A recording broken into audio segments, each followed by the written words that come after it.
Okay, here we have our third game against the Grandmaster. Again, bullet chess, but this time it's a few months later in 2021. This is on chess.com. I play white in this position against Thipse, who has a rating of 22-25 at this time in bullet. Grandmaster, I don't know which country.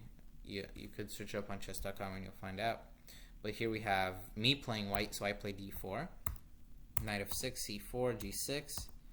And I intend to go for the symmetrical variation of the Grunfeld, where we attain a sort of symmetrical setup on the king side, but I have a better development of the queen side. He takes, and now I advance my knight to e5. And I don't take because that actually helps him. First of all, that helps him develop, and he's the one who has less space, so I should keep pieces on the board, and that would benefit me. So I take the pawn, knight b6. Now I take, ruining his pawn structure, and now I blunder the d pawn, but he doesn't see it. He needs to take. I mean, I would take with the queen. I think a better move. I mean, knight b6. Okay, I think knight taking the knight is fine, and then maybe playing e3, and after something like c5, just taking. Or advancing it to d5, where I have good control of some white squares, and it's out of the way of the bishop. But I blunder a pawn. He plays knight c6. I play e3 instead of d5. I don't know why, but I'm just playing very passively right here. I take queen c2. Don't want to trade queens. Rook d1, h3.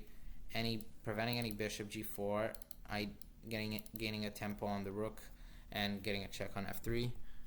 Now we have b3, e4, bishop e2, b5, getting that pawn to a better square. Rook c1, b4, knight a4.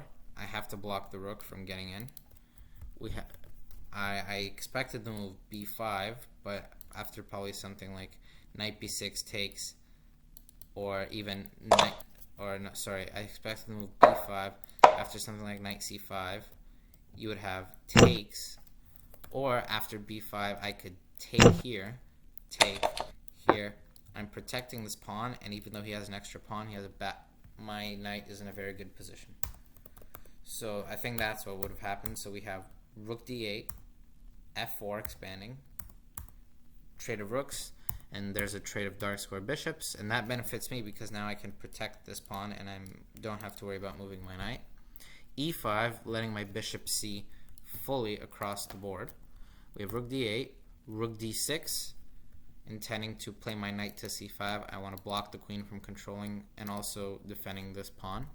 We have b5, but now I realize that if I go here and he captures, I capture, there's going to be a big trade, and he's going to have, or he might not even take the rook. He might just play something like bishop d5. But I don't want to trade pieces, and he plays c5, and I take a pawn back, and now I was threatening knight c6, forking the queen and rook, so he moves the queen, and I take the pawn, knight c6, knight d4, and I win. I could win another pawn, but I go for the pin, and he offers up his queen, or no, he blunders.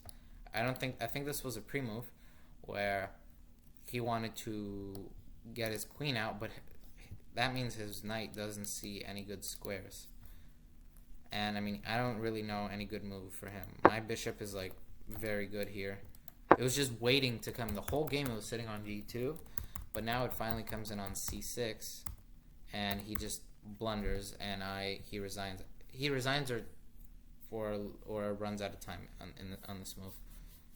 But yeah, that's the third game, and I'll see you guys later. Bye.